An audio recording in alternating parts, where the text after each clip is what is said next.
दोस्तों, एक शादी समारोह था और उस शादी समारोह में ऑर्केस्ट्रा का जो प्रोग्राम होता है, जिसमें लड़कियां डांस करती हैं स्टेज पर, वही 4 लड़कियां डांस कर रही थी और उनमें एक लड़की इतनी खूबसूरत थी कि जिसको देखकर जो वहाँ पर बाराती थे और जो रिश्तेदार आए हुए थे, वो सब उसको देखकर जैसे पागल हो गए थे और उसके ऊपर इतना नोट उड़ा रहे थे कि हर एक आदमी उसके ऊपर नोटों की बौछार करने लगा।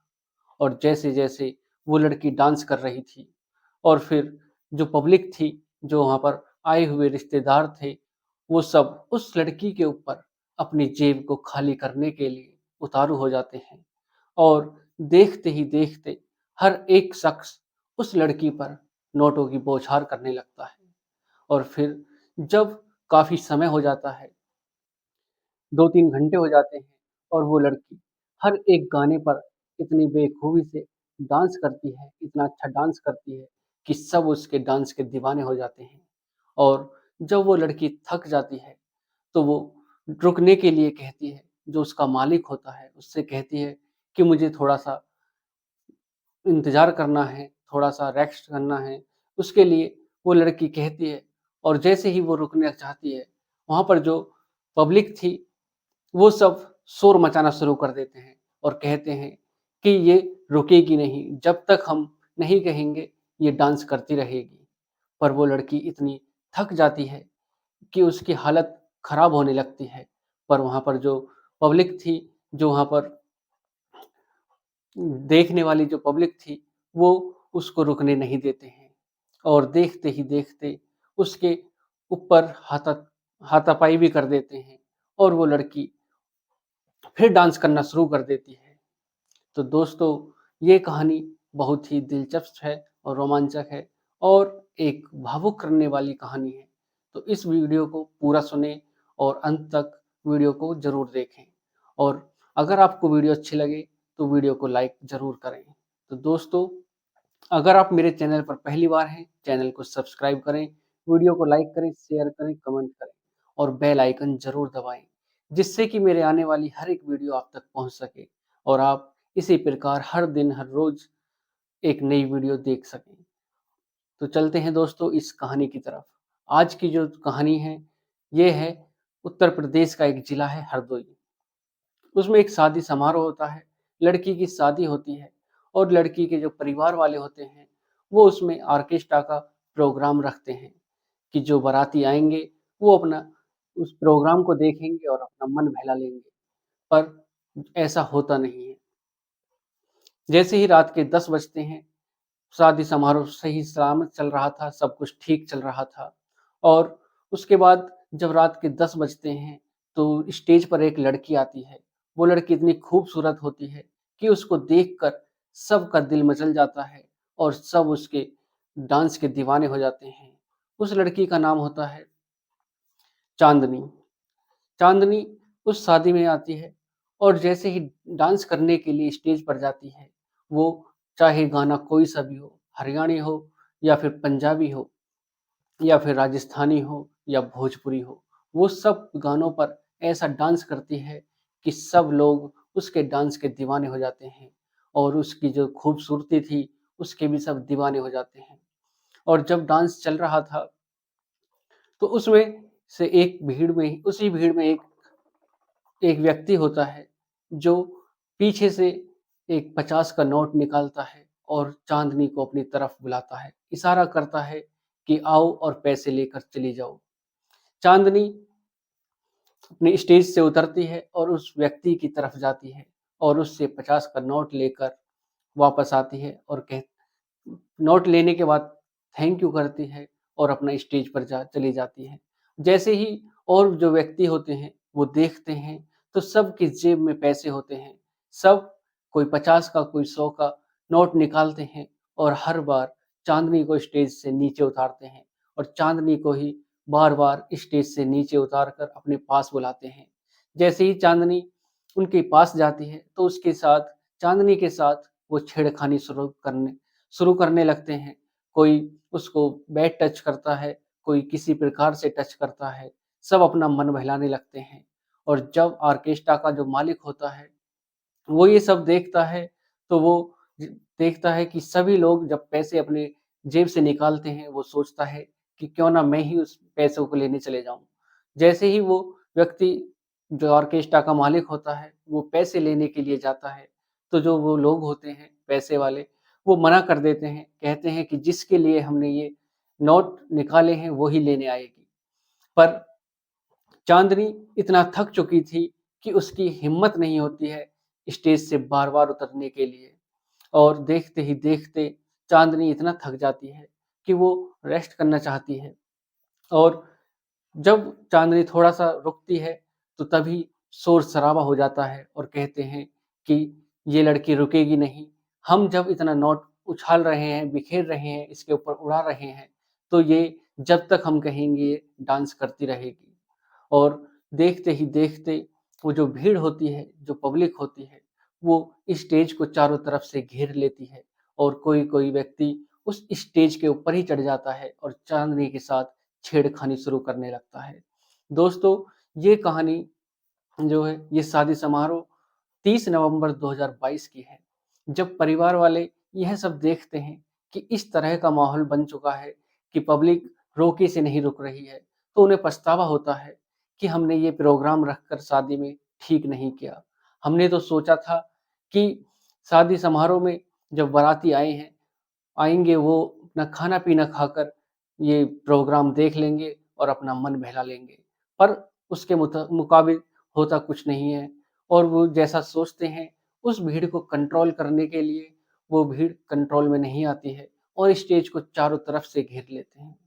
चाँदनी इतना थक चुकी थी कि वो सोचती है कि मैं कैसे थोड़ा आराम करूँ, कैसे करूँ? वो अपने मालिक से कहती है कि मुझे थोड़ा-सा आराम करना है। मालिक कहता है कि नहीं, ये पब्लिक इतना नोट उड़ा रही है तुम्हारे ऊपर, तुम ये सब देख भी रही हो, तो तुम फिर रुकना कैसे चाह रही हो? चाँदनी कहती है कि मैं अब बहुत थक चुकी हूँ और चाँदनी चक्कर की हालत में आ जाती है। वो स्टेज पर गिर जाती है। वो कहती है कि मुझे थोड़ा-सा आराम करने दो।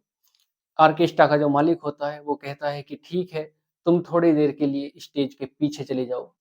और जब चाँदनी स्टेज के पीछे जाती है, तो शोर-शराबा और दुगना हो जाता है और कहते हैं कि वो उस लड़की को ही वापस बुलाओ। हम इस ये जो लड़की नाच रही है और जो बाकी लड़की थी, वो 3 लड़की थी, जो चाँदनी से अलग थी, वो भी डांस कर रही थी।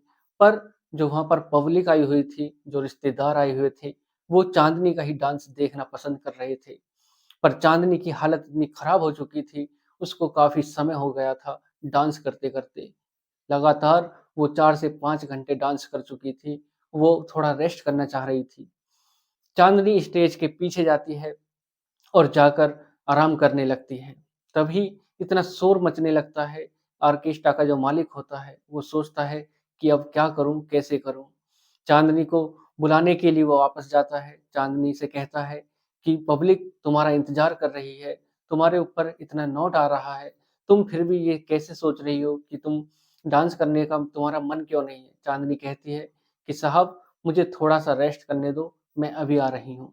चाँदनी उस समय पुलिस को फ़ोन करती है, 100 नंबर पर फ़ोन करती है और पुलिस को बुलाती है कि यहाँ पर माहौल जो है बहुत ही खराब हो चुका है, पब्लिक रोके से नहीं रुक रही है, तुम जल्दी से आ जाओ। और फ़ोन करने के बाद चाँदनी स्टेज पर वापस आकर डांस करने लगती है। जैसे ही वो 1-2 गाने पर डांस करती है, तभी पुलिस आ जाती है और भीड़ को काबू में करती है। काबू में करने के बाद पूछा जाता है कि ये फ़ोन जो किया था, ये कॉल की थी, किसने की थी? चारों लड़कियों में से कोई भी जवाब नहीं देती है। तभी पुलिस जाने के लिए कहती है कि ठीक है, अब माहौल शांत हो चुका है, अब हम चलते हैं और जो बाराती आए हुए थे, उनको भी विदा कर दिया जाता है। उनमें से जो पुलिस आई हुई थी, उनमें से एक कांस्टेबल होता है, जिसका नाम होता है दिनकर यादव। दिनकर यादव जैसे ही चाँदनी को देखता है, वो सोचता है कि शायद इसी लड़की ने फ़ोन किया है। वो चाँदनी को एक तरफ ले जाता है और कहता है कि तुम ही वो लड़की हो जिसने फ़ोन किया था। चाँदनी कहती है कि साहब मैं ही हूँ वो जिसने फ़ोन किया था। यहाँ पर इतना माहौल बिगड़ चुका था जिससे कि मेरी हालत ख़राब हो चुकी थी और मुझको इतना परेशान किया जा रहा था। तरह-तरह के लोग मेरे को छेड़ रहे थे, मेरे साथ बदतमीज़ी कर रहे थे।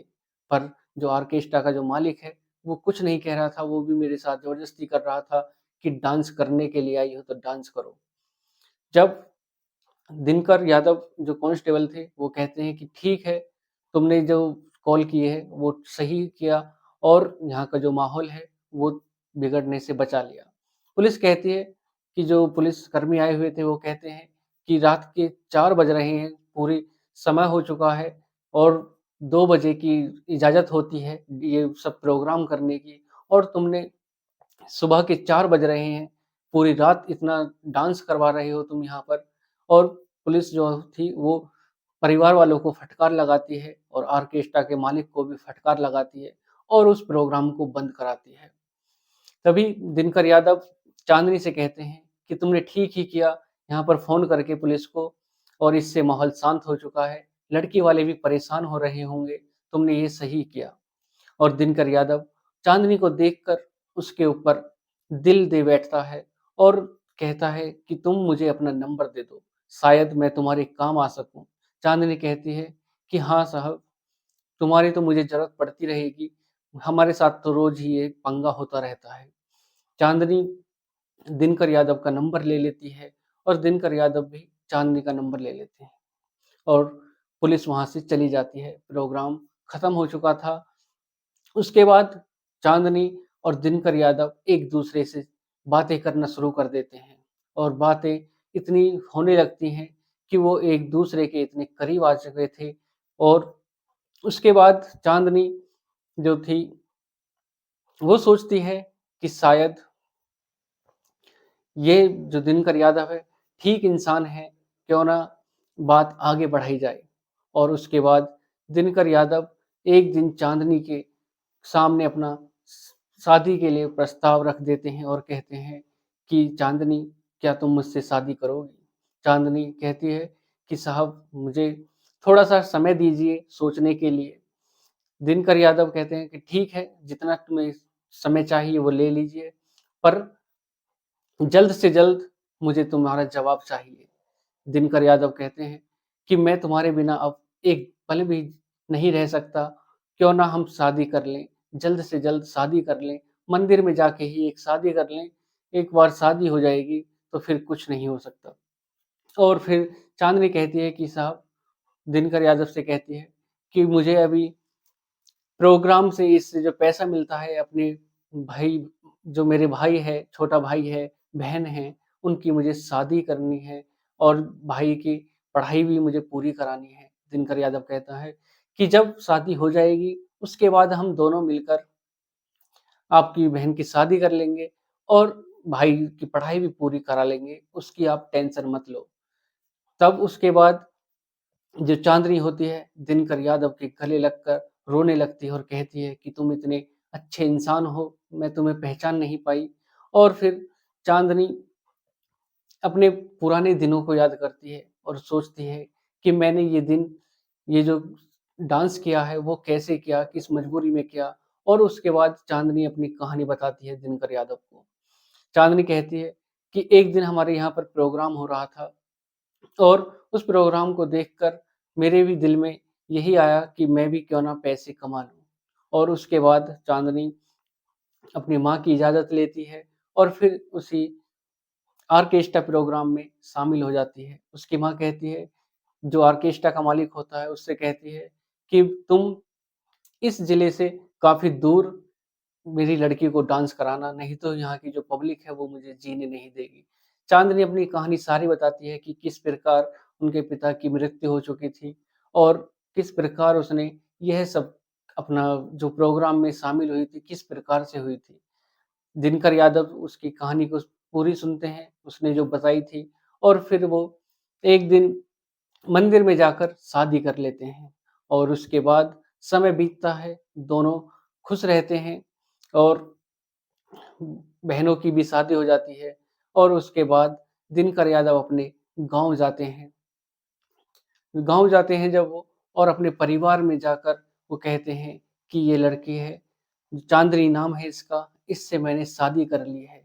अपने परिवार वालों से, अपने माँ से, बाप से वो बताते हैं तो परिवार वाले कहते हैं कि तुमने सोच समझ कर ही शादी की होगी। तब दिनकर यादव पूरी सच्चाई बताते हैं कि ये लड़की जो है बिजनौर की है और ऑर्केस्ट्रा में प्रोग्राम जो होते हैं, स्टेज पर डांस करते हैं, उसमें ये डांस करती थी और वहीं से हमारी जान-पहचान हुई और वहीं से हम एक-दूसरे के हो गए और एक-दूसरे ने हम दोनों ने मिलकर शादी रचाई और मंदिर में जाकर हमने शादी कर ली। जो 30 नवंबर 2022 का जो प्रोग्राम था, वो चाँदनी का एक लास्ट प्रोग्राम था। उसके बाद दिनकर यादव ने चाँदनी को डांस करने के लिए मना कर दिया और अच्छी ज़िंदगी जीने के लिए कहा। कहा कि तुम आज के बाद डांस नहीं करोगी और जो भी तुम्हारा परेशानी है, वो आज से मेरी भी परेशानी होगी। तुम हो तो मैं हूँ और मैं हूँ तो तुम हो। और फिर दिनकर यादव के जो परिवार वाले होते हैं, वो कहते हैं कि ठीक है, जब तुमने फैसला अपनी शादी कर ही ली है, तो हम क्या कर सकते हैं? तुमने सोच समझ कर ही सब कुछ फैसला लिया होगा। और उसके बाद दिनकर यादव और जो चाँदनी है, वो अपना परिवार में खुशहाली से अपना समय व्यतीत कर रहे हैं। दोनों खुशी से अपना जीवन यापन कर रहे हैं। दोस्तों, दिनकर यादव कहते हैं कि जो लड़की या कोई लड़का हो जो देखने में मासूम होते हैं, वो मासूम नहीं होते। मैं हर दिन, हर रोज़ थाने में, चौकी में हर दिन देखता हूँ, यही केस देखता हूँ कि किसी लड़के ने लड़की को धोखा दिया, जो शादी के बाद लड़की का किसी दूसरे से अफ़ेयर है और जो तरह-तरह के ये ऐसे ही केस मेरे सामने आते हैं। इस इन सभी केसों को देखकर मैंने चाँदनी को देखा और मैं इस पर अपना दिल दे बैठा और चाँदनी मुझे अच्छी लगी और चाँदनी मेरा हमेशा साथ देगी और मेरे परिवार का भी साथ देगी और उसके बाद दिनकर यादव अपने परिवार के साथ, चाँदनी के साथ हँसी-खुशहाली से रहना शुरू कर देते हैं और अपना जीवन यापन करते हैं। तो दोस्तों, आज की कहानी आपको कैसी लगी? अगर आपको कहानी अच्छी लगी हो, तो वीडियो को लाइक करें, शेयर करें, कमेंट करें और बेल आइकन ज़रूर दबाएँ, जिससे कि मेरा हौसला बढ़ता रहे और मैं आपके लिए हर दिन, हर रोज़ एक नई कहानी लेकर आता रहूँ। तो दोस्तों, आज आपकी जो ये कहानी है कैसी लगी ज़रूर बताएँ, कमेंट कर दिया करो। कुछ नहीं जाता एक कमेंट करने में और लाइक ज़रूर करें। और अगर आप चैनल पर पहली बार हैं, चैनल को भी सब्सक्राइब ज़रूर करें। तो आज के लिए सिर्फ़ इतना ही, मिलते हैं एक और नई कहानी के साथ। नमस्कार, जय श्री श्याम।